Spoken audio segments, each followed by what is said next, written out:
প্রথম কথা হচ্ছে নিজে মানুষের সন্তান হয়ে নিজেকে বাঘের বাচ্চা বলা, সেটাই তো মানে একটা অদ্ভুত ধরনের মানসিক বিকারতা বলে আমি মনে করি। প্রথম কথা হচ্ছে আমরা ভালো মানুষের সন্তান বা মানুষ হিসেবে আমরা ভালো, এটাই আমাদের পরিচয় হোক। এখানে বাঘের সঙ্গে তুলনা করার কোনো যুক্তি আছে বলে আমি অন্তত মনে করি না। তো তাই করেছেন তারা, বাঘ আর মানুষের প্রভেদ বের করতে পারেননি, নিজেকে বাঘের বাচ্চা বলে ভেবেছেন, সেরকম হিংস্রতার কথা ভেবেছেন। বাঘের হিংস্রতা যেটা আছে, বাঘের সাহসের সঙ্গে সঙ্গে সেই হিংস্রতা তিনি দেখিয়েছেন। 2021-এর ভোটের পরে দেখিয়েছেন, 2024-এর ভোটের পরে দেখিয়েছেন কী ধরনের অত্যাচার তাঁর আমলে হয়েছিল।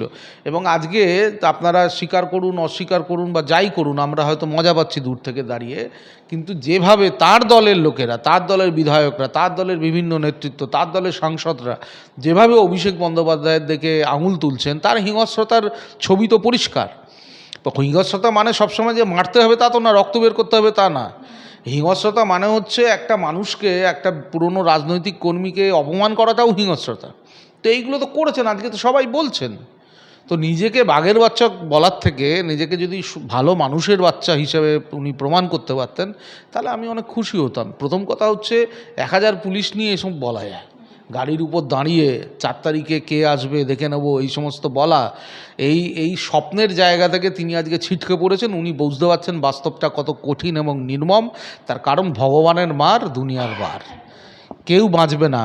পাপ কখনো বাপকে ছাড়ে না, কোনোদিন ছাড়েনি আর ছাড়বেও না। তাহলে কোথাও না কোথাও শান্তিনিকেতন থেকে শ্রীঘরে তার পরবর্তী ডেস্টিনেশন হতে পারে বলে মনে করেন? না, ডেফিনেটলি তিনি যা করেছেন, তার বিরুদ্ধে যা অভিযোগ, আমাদের যা অভিযোগ ছিল, এরপরে দেখুন না আর কি হয়। আর 1 মাস যেতে দিন, এই তো সবে 1 মাস গেছে। ওর দলের লোকেরা কি অভিযোগ করবে দেখুন। সবাই আস্তে আস্তে মুখ খুলতে শুরু করেছে। ওর দলের লোকেরা, আমাদের কিছু করতে হবে না, আমাদের কাছে যা এভিডেন্স আছে। ওর দলের লোকেরা যে সমস্ত অভিযোগ এরপরে করবে, ওর জেল ছাড়া কোনো যাওয়ার জায়গা নেই। এই ডিম ছোড়ো কর্মসূচি অভিষেক বন্দ্যোপাধ্যায়কে দিয়ে শুরু হয়েছিল, এখন দেখা যাচ্ছে যে প্রত্যেকেই কার্যত আর কি ডিম খাচ্ছেন। কিছুদিন আগে দেখা গেল মদন মিত্রের কনভয়কে লক্ষ্য করে ডিম ছোড়া হলো, আবার সব্যসাচীকে লক্ষ্য করে ডিম ছোড়া হলো। তো এই যে এই তোলাবাজির যে অভিযোগে গ্রেপ্তার হয়েছেন সব্যসাচী বাবু, সোমবার রাত্রিবেলায় তাকে গ্রেপ্তার করা হয়, কার্যত পালিয়ে বাঁচতে হলো আর কি ডিম, এবং তার সঙ্গে গোবরও সংযুক্ত হলো। কিভাবে দেখছেন বিষয়টিকে?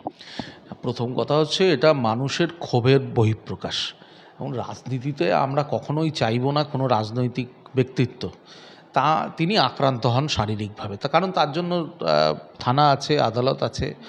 আমরা তো ল অ্যাবাইডিং পিপল, আমরা চাই যে আইন অনুযায়ী ব্যবস্থা হোক। কিন্তু এরা এমন করে ফেলেছেন, এমন আচরণ করে ফেলেছেন, এমনভাবে মানুষের উপর অত্যাচার করেছেন, আর এরা ভেবেছিলেন যে জীবনে কোনো দিন ক্ষমতা থেকে যাবেন না, যার ফলে মানুষের রোষ হচ্ছে। এই রোষটা একটু মজার চোখে আমরা হয়তো দেখতে পারি যে কেন পচা ডিম ছুটছে, বা এমনি ডিম কেন ছুটছে, ডিমের দাম বেড়ে যাচ্ছে আস্তে আস্তে।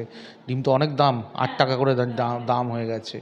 তো ডিম ছুটবেন না, ওদের ডিম ছুটবেন না।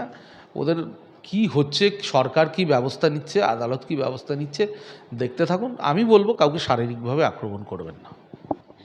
দাদা, আরও একবার আপনার প্রেক্ষিতে একটু ফেরা যাক।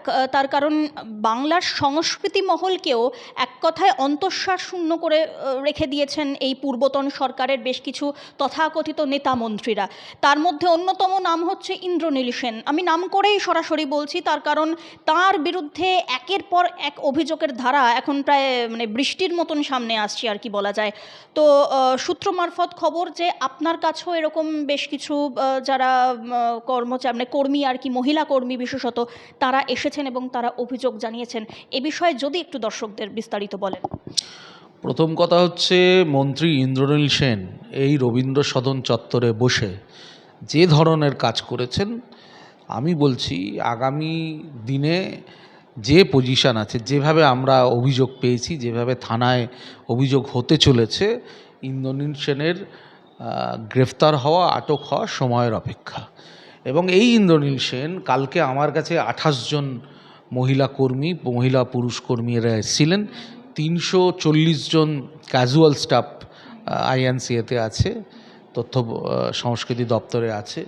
তাদের সঙ্গে যেভাবে অত্যাচার করা হয়েছে, বিশেষ করে মহিলাদের প্রতি যে অশালীন আচরণ করা হয়েছে, এবং শুধু ইন্দ্রনীল সেন না, বেশ কিছু সরকারি অফিসার, আমি তাদের নামগুলো এখন বলছি না, তাদের কেউ কেউ ওখানে এখনও কর্মরত আছেন, যেভাবে তারা মহিলা কর্মীদের উপরে আচরণ করেছেন, যেভাবে পুরুষদের সঙ্গে আচরণ করেছেন, যেভাবে ওখানে টাকা নয়ছয় করা হয়েছে, যেভাবে সরকারের ফান্ড মানে বিভিন্নভাবে নয়ছয় করা হয়েছে, যেভাবে 21 জন মিউজিশিয়ানকে স্যালারির মাধ্যমে এখানে রাখা হয়েছিল অবৈধভাবে, প্রচুর অভিযোগ আমরা সেখানে পেয়েছি। এবং আপনারা নিশ্চিত থাকতে পারেন এই সরকার, তথ্য সংস্কৃতি দপ্তরের মন্ত্রিত্ব এখনও আমাদের মাননীয় মুখ্যমন্ত্রী শুভেন্দু অধিকারীর হাতে আছে। এই সরকার এই যে পাপ এরা করেছে, যারা করেছেন, যারা এর সঙ্গে যুক্ত ছিলেন, তাদের কেউ ছাড় পাবে না। এবং শুভেন্দু অধিকারী একদম পরিষ্কার নির্দেশই আছে, যারা এই ধরনের কর্মকাণ্ডের সঙ্গে যুক্ত ছিলেন, যারা দুর্নীতি করেছেন, তারা যেন আইনের হাত থেকে রেহাই না পান।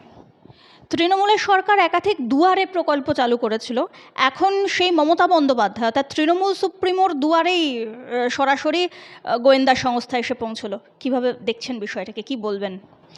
না, উনি দুয়ারে যে কাজগুলো করেছিলেন, আমাকে একজন মানে হাস্যরসের অভিনেতা, তিনি আমাকে বললেন যে দুয়ারের এতগুলো হয়েছে, ব্যাপারটা হচ্ছে সবকটাই দুয়ারে বাঁশ হয়ে গেছে।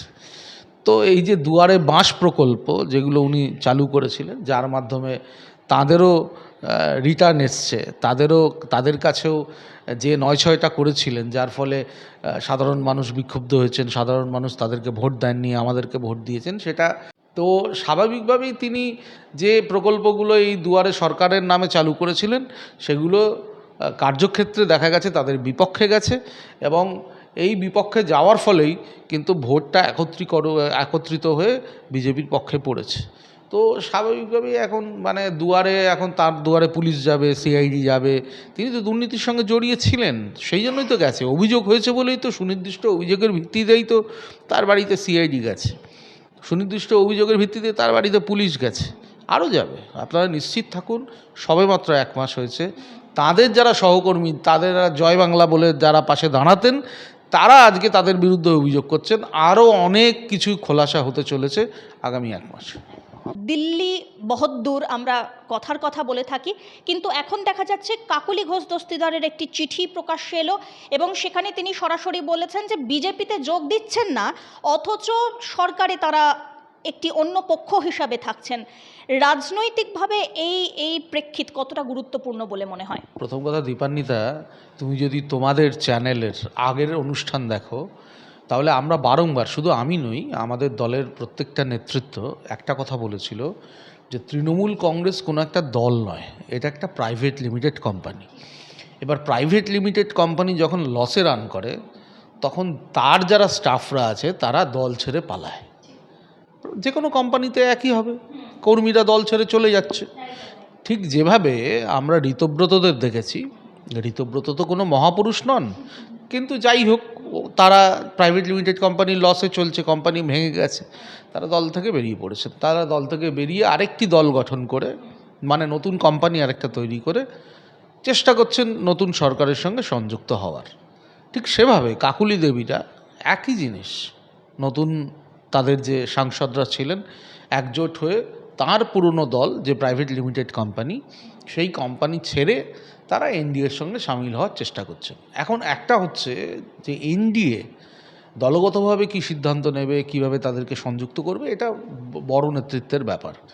আমি একটা জিনিস মনে করি ব্যক্তিগতভাবে, সেটা হচ্ছে যারা আজকের দিনে এই উন্নয়নের যোগ্য বা উন্নয়নের যে পদ্ধতি সারা ভারতবর্ষ জুড়ে চলছে, তার মধ্যে কেউ যদি সামিল হতে চান কোনোভাবে, আজকে হয়তো তারা সেই সময় ভুল করেছেন, সেই ভুলের প্রায়শ্চিত্ত করতে চান, অথবা যদি মনে করেন যে প্রাইভেট লিমিটেড কোম্পানির যারা বস ছিলেন তাদের নির্দেশে তারা সমর্থন করতে পারছিলেন না, আজকে সমর্থন করতে চান, তাতে আমাদের কোনো আপত্তি থাকার কোনো কারণ নেই। আমার তো ব্যক্তিগতভাবে কোনো আপত্তি নেই, তারা সমর্থন করতে পারেন। কিন্তু আমি এই তোমাদের এই অনুষ্ঠানের মাধ্যমে আমি আমাদের এই কোটি কোটি যারা বাংলাভাষী আছেন, তাদের একটা মনস্কামনার কথা বলতে পারি। তারা কিন্তু কখনোই চান না যে এই সমস্ত সাংসদদের মধ্যে, সবাই খারাপ নন, কিন্তু যারা দাগি সাংসদ, যাদের গায়ে কালির দাগ, তারা কোনোভাবে এই ভারতীয় জনতা পার্টির মধ্যে বা দলগতভাবে তারা সংযুক্ত হতে পারেন। আমাদের এনডিএতে তারা আসতে পারেন, সমর্থন করতে পারেন, ভারতবর্ষের উন্নয়নের ক্ষেত্রে সাপোর্ট করতে পারেন, আমার তাতে কোনো আপত্তির বিষয় নেই। কিন্তু দলগতভাবে যদি তাদের সামিল করতে হয়, তাহলে কোটি কোটি বঙ্গবাসীর হৃদয়ে যে আঘাত লাগবে সেটা আমারও লাগবে। কিন্তু তবুও বলবো যে এটা উচ্চতর নেতৃত্বের ব্যাপার, তাঁরা ঠিক করবেন যে কি করবেন এদেরকে নিয়ে। তবে দাদা, কোথাও না কোথাও গিয়ে কি এই ঘটনা যদি ঘটে, তাহলে কি ধরে নিতেই হবে যে রাজ্যে যেরকম একাধিক ক্ষেত্রে কোণঠাসা হয়ে পড়েছেন দলনেত্রী মমতা বন্দ্যোপাধ্যায়, যদিও তৃণমূল কংগ্রেস দলটি এখন কতটা প্রাসঙ্গিক সেটা সবথেকে বড় প্রশ্নচিহ্ন, তো দিল্লিতেও মানে ন্যাশনাল লেভেলেও আরও একবার বড়সড় ধাক্কা খেলেন মমতা এবং অভিষেক বন্দ্যোপাধ্যায়? তার ধাক্কা তো বটে, এবং এই ধাক্কাটা পূর্ব নির্ধারিত ছিল। আমি একজনের কথা আমার আজকের দিনে ভীষণভাবে মনে পড়ে। তিনি হচ্ছেন বিভূতিভূষণ নন্দী বলে একজন অফিসার ছিলেন, আইপিএস অফিসার। তিনি অনেক উচ্চ পদে কাজ করেছেন। একসময় মরিশাসের চিফ সিকিউরিটি পার্সোনাল ছিলেন, রয়ের জয়েন্ট ডাইরেক্টর ছিলেন, সিবিআইতে ছিলেন, প্রচুর বড় বড় পোস্টে উনি চাকরি করেছেন। তো উনি পৃথিবী থেকে চলে যান 2010 সালে। তো আমি মানে আই এম কোয়াইট লাকি যে তার মতন অফিসার তিনি আমাদের সঙ্গে সাংগঠনিকভাবে যুক্ত হয়েছিলেন। আমরা যখন জাতীয়তাবাদী যুব পরিষদ বা গণমুক্তি পরিষদ করছি, তখন তিনি তার মধ্যে ছিলেন, গণমুক্তি পরিষদের মধ্যে ছিলেন। তিনি আমাকে ওই সময় 2008 সালে একটা কথা বলেছিলেন যে মমতা বন্দ্যোপাধ্যায়কে দিয়ে সিপিএমকে হারানো সম্ভব হবে, কিন্তু এই মমতা বন্দ্যোপাধ্যায়ের যে তৃণমূল নামক দল আছে সেটা দিয়ে পশ্চিমবঙ্গে সাধারণ মানুষের কোনোদিন উপকার হবে না। এবং তার যে সেই ভবিষ্যৎবাণী, এবং তিনি একবার বলেছিলেন, সেই দিন আমারও এখনও মনে আছে, বলছে যে এরা বড়জোর 10 থেকে 12 বছর রাজত্ব করবে। তো সেটা 15 বছর হলো, 21-এই আমাদের চলে আসার কথা। আমি জানি না কিভাবে তারা এসেছিলেন। যাই হোক, তার ভবিষ্যৎবাণীটা অনেকাংশে মিলে গেল, এবং উনি বলেছিলেন যেদিন এরা ক্ষমতা থেকে চলে যাবে তার 1 মাসের মধ্যে সব চূর্ণ বিচূর্ণ হয়ে যাবে। এবং আমার তার কথাটা সবথেকে বেশি মনে পড়ে আজকে যখন এই তৃণমূল কংগ্রেসের ভাঙন দেখি, যে কত বড় ভবিষ্যৎবাণী সেই গোয়েন্দা অফিসার, দুঁদে গোয়েন্দা অফিসার করে গেছিলেন। তার কথা 2009 সালে বলা কথা, সেটা অক্ষরে অক্ষরে আজকে 2026 সালে মিলে যাচ্ছে। তার কারণ, এই মিলে যাওয়ার কারণ হচ্ছে এরা দীর্ঘদিনে প্রচুর ইনফরমেশন রাখতেন, এবং এরা দেখেছিলেন যে মমতা বন্দ্যোপাধ্যায় সেদিন থেকেই পার্টিটাকে যেভাবে নিজের কুক্ষিগত করে রেখেছেন, যেভাবে নিজের পরিবারের মধ্যে সীমাবদ্ধ করে রাখার চেষ্টা করেছিলেন, যেভাবে সেই সময় ভাইপোকে আনেননি, পরবর্তীকালে ভাইপোকে এনেছিলেন, যেহেতু দুদে গোয়েন্দা অফিসার, তার হয়তো সেই সংকেত তিনি পেয়েছিলেন, তার জন্য একদম নির্ভুলভাবে ভবিষ্যৎবাণী করে গেছিলেন যেদিন এরা হারবে সেদিন এদের কাছে থাকবার মতন কেউ থাকবে না। এবং ঠিক সেটাই সমস্ত জায়গায় হচ্ছে। আরও 1 মাস যেতে দাও, এই তৃণমূল কংগ্রেসের সাইনবোর্ড ছাড়া কেউ থাকবে না। দেখা যাচ্ছে যে এতদিন পর্যন্ত কাকলি ঘোষ দস্তিদার বা এরকম ব্যক্তিত্ব তো ছিলেনই, এখন নাম উঠে এলো রচনা বন্দ্যোপাধ্যায়, দেব, তাঁদের মতন যারা একদম তারকা সাংসদ, তাদের কথাও, যদিও দেবের কথা একটুখানি যদি আমি নাই ধরি, কারণ উনি বরাবরই ব্যান কালচারের বিরুদ্ধাচরণ করেছেন, উনি আগেরবার ইলেকশনে লড়বেন না বলে ঠিক করেছেন। কিন্তু রচনা বন্দ্যোপাধ্যায়, যিনি বলেছেন আমার কাছে দেবী সমান হচ্ছেন মমতা বন্দ্যোপাধ্যায়, তাঁরা আজকে বিপথে হাঁটছেন। এই যে এই বিপথে চলে যাওয়াটা তাদের, এই যে কাকলি দেবী তো সরাসরি বললেন যে এতদিন পর্যন্ত তৃণমূলে নিঃশ্বাস নেওয়াই স্তব্ধ হয়ে গিয়েছিল, তো এতদিন পরে কি তাদের মনে হলো যে তৃণমূল বা এই দলটিতে শ্বাসরুদ্ধ হয়ে যাচ্ছিল? এতদিন কি তাদের শ্বাস মানে তারা চালাচ্ছিলেন না? দেখুন, কাকলি দেবী একজন কাকলি দেবী একজন ডাক্তার, এবং তিনি দীর্ঘদিনের রাজনৈতিক, তাঁর অভিজ্ঞতা আছে, রাজনীতি করার অভিজ্ঞতা আছে। তার সম্পর্কে আমার কিছু বলার নেই, তিনি কী কারণে করেছেন, কী করেছেন আমরা সবাই কম বেশি জানি। কিন্তু রচনা বন্দ্যোপাধ্যায় বা দেব, এরা তো রাজনৈতিকভাবে কোনো রকম কোনো সংগ্রামের মধ্যে যুক্ত ছিলেন না। শতাব্দী রায় ছিলেন, শতাব্দী রায় কিন্তু বিপরীত রাজনীতি করেছেন, বিরোধী রাজনীতি করেছেন। আমি রচনা বন্দ্যোপাধ্যায়ের কথা বলবো, দেবের কথা বলবো। তারা কিন্তু পার্টি যখন তৃণমূল কংগ্রেস ক্ষমতায় এসেছে, তারা বিরোধী রাজনীতি কোনো দিন করেননি। তাদেরকে মমতা বন্দ্যোপাধ্যায় অফার দিয়েছেন এরা বসে গেছেন বিভিন্ন মানে সাংসদ হিসাবে বা আদার্স বিভিন্ন পদে, এরা কিন্তু লড়াইটা করেননি।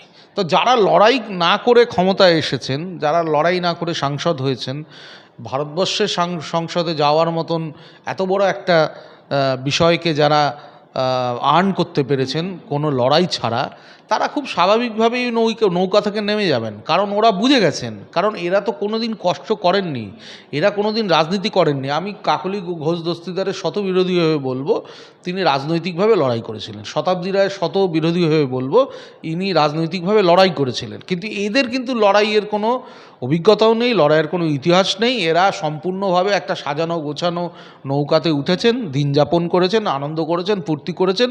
সেই বজরা যখন আজকে জলমগ্ন হচ্ছে, আস্তে আস্তে ধীরে ধীরে ছেড়ে চলে যাচ্ছে। তবে দাদা, যারা পশ্চিমবঙ্গে এত কষ্ট করে সরকার বদল করলেন এবং বিজেপির যারা নিবেদিত প্রাণ, তাদের মধ্যে কি কোনো না কোনোভাবে কোনো এফেক্ট পড়বে বলে মনে হয়? কোনো তার মানে বিরুদ্ধ প্রভাব বা ক্ষোভ সৃষ্টি হবে বলে মনে করেন? না না, ক্ষোভের কোনো প্রশ্ন এখানে আমার আছে বলে মনে হচ্ছে না। তার কারণ হচ্ছে তারা এনডিএকে সমর্থন করছেন বাইরে থেকে। তারা তো আমাদের দলের মধ্যে আসার কথা বলেনও নি, আমাদের দলের কেউ নেওয়ার কথাও বলেনি। তো স্বাভাবিকভাবে এখানে ক্ষোভের কোনো ব্যাপার নেই। এনডিএ একটা বড়, অনেক বড় জাহাজ, সেখানে যারা সমর্থন করবেন ভারতবর্ষকে নতুন করে গঠনের যে প্রচেষ্টা চলছে, আপনারা দেখেছেন ভারতবর্ষ কীভাবে উন্নতির পথে হাঁটছে। মানে আমরা বারবার বলি, প্রচুর লোক সমালোচনা করেন, বিশেষ করে বামপন্থীরা সমালোচনা করেন, কিন্তু দেখুন চতুর্দিকে যে যুদ্ধ, সেই যুদ্ধের কোনো প্রভাব ভারতবর্ষে আছে কি? কেউ বুঝতেই পারছে না। যেখানে অন্যান্য দেশগুলো যুদ্ধের কারণে যেভাবে সাফার করছে, আমাদের দেশে কোনো তার প্রভাবই নেই। আমাদের দেশের দিকে কেউ চোখ তুলেও তাকায় না। তো এইটা তো সম্ভব হয়েছে ভারতীয় জনতা পার্টির জন্য, এনডিএর জন্য। তো সেই জায়গায় ভারত যেভাবে এগোচ্ছে, সেখানে কেউ যদি সামিল হতে চান, কেউ যদি বিরুদ্ধ মতের থেকে এসেও আমাদের সমর্থন করতে চান, পলিসিগত ইস্যুতে সমর্থন করতে চান, আমরা তাদের স্বাগতই জানাবো। এর মধ্যে কোনো অসুবিধার কোনো কারণ নেই।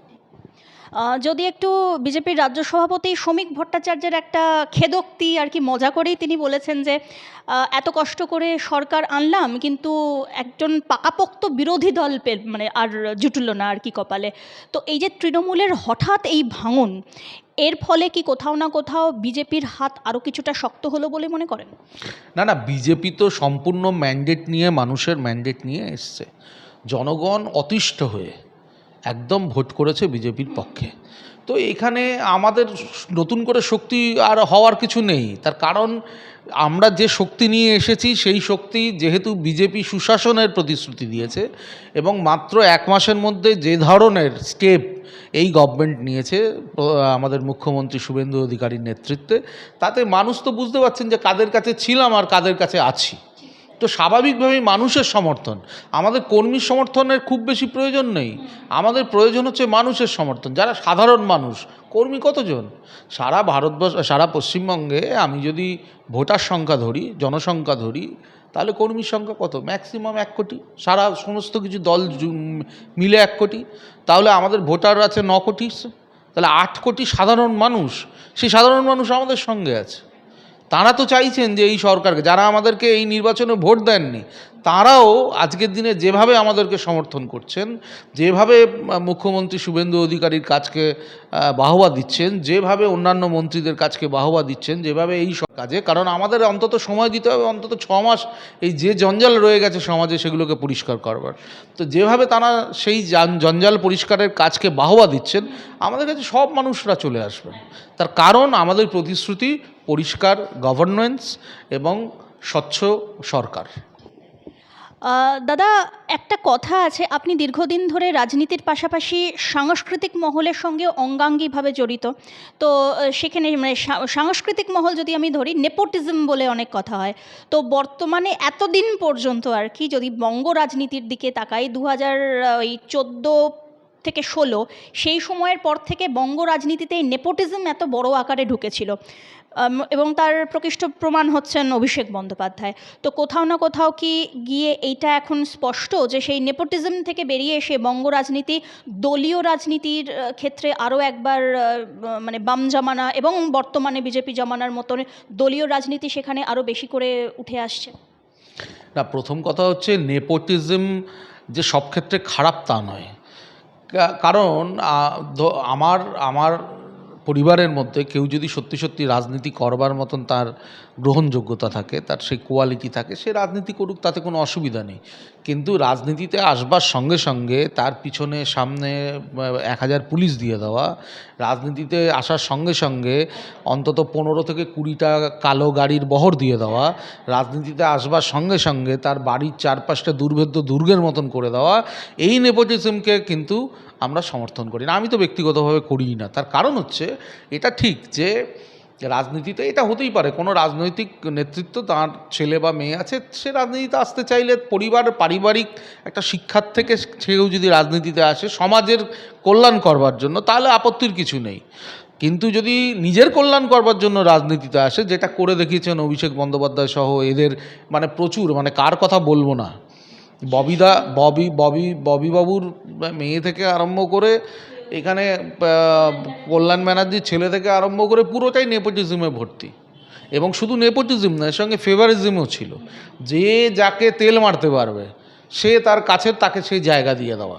এই যে ফেভারিজম এবং নেপোটিজম যেভাবে আমাদের এই রাজনীতিকে, পশ্চিমবঙ্গের রাজনীতিকে ঘিরে ফেলেছিল, সেখান থেকে বিজেপি একটা মুক্ত হাওয়ার রাজনীতি দেওয়ার চেষ্টা করছে। এখানে যে যোগ্য, যারা রাজনীতি করতে পারবেন, যারা মানুষের পাশে থেকে রাজনীতিতে থেকে সমাজের উন্নয়নের জন্য কাজ করবেন, তারা রাজনীতিতে থাকবেন। কেন আমার মেয়েকে তার যোগ্যতা না থাকা সত্ত্বেও, বা আমার ছেলেকে যোগ্যতা না থাকা সত্ত্বেও তাকে রাজনীতিতে রাজ করতে দিতে হবে? এই জিনিসটা মানুষ মেনে নেবেন না, সেই কারণে এই সমস্ত ফলাফল হয়েছে। দাদা, শেষ প্রশ্ন থাকছে, কিন্তু একটু রাজনীতি থেকে বেরিয়ে এসে, কারণ রাজনীতির মতো গুরুগম্ভীর একটি বিষয় কোথাও না কোথাও আমাদের প্রাত্যহিক জীবনের ওপরেও তো প্রভাব ফেলে। তারা সব কিছু ব্যতি রেখে আমরা তো মানুষ। তো আপনি দীর্ঘদিন ধরে কাব্য চর্চা করেন, আপনি লেখেন, আপনার বহু রচনা বাংলা সাহিত্যকে অনেক সমৃদ্ধ করেছে বলাই যায়। তো সেরকমই একটি রচনা গান আকারে আর কি প্রকাশিত হতে চলেছে, সে বিষয়ে যদি একটু দর্শকদের জানান।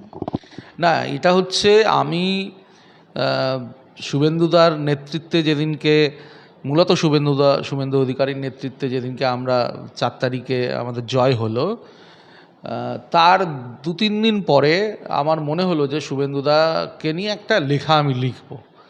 কারণ আমি যেহেতু শুভেন্দুদাকে 2004 সাল থেকে চিনি, তার সঙ্গে বেশ কিছু কাজ করার আমার সুযোগ হয়েছে। তিনি আমাকে সুযোগ দিয়েছেন, ভাই বলে তিনি আমাকে সেই সুযোগগুলো দিয়েছেন। তো আমি তার অনেকটাই জানি আর কি, তার ছোটোবেলাটাও কিছুটা জানি, তার এগিয়ে এসে এত বড় লিডার হয়ে যাওয়ার ইতিহাসটাও আমি জানি। তা আমি ভাবলাম সেইটাকেই কলমের মধ্যে বেশ মানে কিছু অল্প লাইনের মধ্যে যদি মানুষের কাছে পৌঁছে দেওয়া যায়। তো 24 লাইনের একটি কবিতা আমি লিখেছিলাম। কবিতার নাম শুভেন্দু দাদা। তো সেটা দেখে আমার বেশ কিছু গান হয়েছে, ওয়েব মিউজিক গান নিয়েছে, এবং এই গানগুলো বিভিন্ন মাধ্যমে পাওয়া যায়, বিভিন্ন MP3 প্ল্যাটফর্ম, ফেসবুক সব জায়গাতে আমার গান আছে, ইউটিউবেও আছে। তো তোমরা সমস্ত প্রায় MP3 প্ল্যাটফর্মে এই গান পাবে। তো যে এই গানগুলোর প্রথম যিনি শুরু করেন, সৌম্যরিত, আমার খুব ছোট ভাইয়ের মতন, এখানেই আমার অফিসের পাশেই থাকেন, এবং অত্যন্ত গুণী মিউজিক ডিরেক্টর, যে 8-12 বিনয় বাদল দীনেশ করেছে, এছাড়া প্রচুর সহবাসে অনেক সিনেমা ও মিউজিক ডিরেকশন করেছে, এবং নিজেও খুব ভালো সঙ্গীত শিল্পী। তো ও এখন কানাডাতে আছে। তো ও কানাডাতে বসে ওই কবিতাটা দেখবার পর ও আমাকে বলল, দাদা এটা তো অসাধারণ একটা লেখা হয়েছে, তো আমি চাই যে এটা মুখ্যমন্ত্রীর উদ্দেশ্যে নিবেদন করতে গান করে। তো আমাদের গানের প্রসেসটা হয়ে গেছে, রেকর্ডিংটাও হয়ে গেছে, মিক্সিংটা বাকি আছে। ও কানাডা বসেই গানটা হয়েছে, তার মধ্যে কিছুটা কোরাস আছে, তো মিউজিক অ্যারেঞ্জমেন্টটাও হয়ে গেছে, রেকর্ডিংটাও হয়ে গেছে, একটা ছোট্ট রেকর্ডিং বাকি আছে, আর মিক্সিংটা বাকি আছে। এটা হলে আমরা হয়তো এই সপ্তাহের শেষ দিকে অথবা সামনের সপ্তাহের মিডিলে আমরা এই গানটাকে রিলিজ করব শুভেন্দুদাকে নিয়ে। তো এই একটা পরিকল্পনা আছে আর কি। এখন দেখো, আমি যে কথাটা বলবো, মানে আমার যেটা মানে মূল লক্ষ্য, সেটা হচ্ছে যে রাজনীতি আজকের দিনে এমন জায়গায় এসে দাঁড়িয়েছে, রাজনীতিটা একটা প্রফেশন হয়ে গেছে, এবং এই যে প্রফেশন হয়ে গেছে তার মূল কারণটাই হচ্ছে রাজনীতি ছাড়া মানুষের কাছে কোনো উল্লেখযোগ্য আয়ের মাধ্যম নেই। এটা খুব সত্যি কথা। এটা গত 34 বছর এবং গত 15 বছর, এই যে 49 বছরের শাসনে ম্যাক্সিমাম সময়টাই রাজনীতিটাই সবথেকে আয়ের বড় মাধ্যম হয়ে গেছে, কারণ বড় ব্যবসাগুলো চলে গেছে, এমনকি বাঙালি বড় ব্যবসায়ীও প্রায় নেই, খুব লিমিটেড। তো তার ফলে কী হয়েছে, একটা অদ্ভুত কম্পিটিশান আজকের দিনেও আছে। এইটাই কিন্তু সবথেকে বড় চ্যালেঞ্জ এই বিজেপি সরকারের বা বিজেপি দলের, শুভেন্দু অধিকারী সরকারের সবথেকে বড় চ্যালেঞ্জ এই রাজনীতির বাইরে আরও বেশি কর্মের সুযোগ তৈরি করে দেওয়া, চাকরির সুযোগ তৈরি করে দেওয়া, ব্যবসার সুযোগ তৈরি করে দেওয়া। যেভাবে আমাদের আশেপাশের রাজ্যগুলো যেভাবে ব্যবসায় এগিয়ে গেছে, ব্যবসা না হলে তো চাকরি আসবে না, ব্যবসা না হলে কখনোই চাকরি হবে না। আমাদের মূল উদ্দেশ্যটাই হচ্ছে যে মানুষকে মনুষ্যত্বের মধ্যে ফিরিয়ে দেওয়া। মানুষের যে মনুষ্যত্ব চলে গেছে, আজকে আমরা দেখছি যে বাচ্চা ছেলেদের খুব আচরণ, বাচ্চা ছেলে মেয়েদের যেভাবে বাবা মার কথা শুনছে না, এইটা তো একটা সামাজিক রোগ, এবং এই সামাজিক রোগটা সম্পূর্ণভাবে অর্থনৈতিক ব্যবস্থার সঙ্গে সম্পৃক্ত। এটা ভাববার কোনো কারণ নেই যে একটা রাজ্যে এই ধরনের যখন বিশৃঙ্খলা বেড়ে যায়, অসন্তোষ বেড়ে যায়, সেটা কিন্তু সম্পূর্ণভাবে অর্থনৈতিক বিষয়ের উপর নির্ভর করে। কারণ অর্থনৈতিক বিষয়ে যদি মানুষের টালমাটাল হয়, তখন তিনি মানসিকভাবে অশান্ত হয়ে পড়েন। তো এইটা নিয়ে আমার একটা লেখা আছে। তো মানে এই যে আজকের দিনের যে পরিস্থিতি, সেটা দিয়ে আমি শেষ করব। এটা আমার যদিও অনেক দিন আগে লেখা, 2022-এ। কবিতাটার নাম বিষাদ। এটাও গান হচ্ছে, শুভমিতা গাইবে। এটাও শুভমিতা আমার এই গানটা গাইছে। তো কবিতাটার নাম বিষাদ। আকাশ ভাবছে মাটি হব, আকাশ ভাবছে মাটি হব, পাহাড় ভাবছে গাছ, আর ধ্বংস নাচে অন্তঃপুরে গভীর জলে মাছ। পাথর ভাবছে তুলো হব নরম মনের মতো, পাথর ভাবছে তুলো হব নরম মনের মতো, পৃথিবী ভাবে সারবে কবে তার হৃদয়ের ক্ষত। ফুলের রেণু ভাবছে কবে প্রজাপতি পাবে, ফুলের রেণু ভাবছে কবে প্রজাপতি পাবে, ভালোবাসায় মিলবে সবই, নতুন জীবন হবে। আর ঘরের আয়না, ঘরের আয়না ভাবছে আজও মানুষ দেখি না যে, সকল সুখ আকাশ ছুঁয়েও বিষাদ সুরে বাজে। আমাদের ঘরের আয়নাতে মানুষ ফিরিয়ে দেওয়াটাই হচ্ছে আসল চ্যালেঞ্জ এই সরকারের, এই বিজেপি দলের, এবং আমরা যারা শুভবুদ্ধি সম্পন্ন মানুষ, আমরা চাই ঘরের আয়নায় যেন আবার মানুষ ফিরে আসে, মনুষ্যত্ব ফিরে আসে।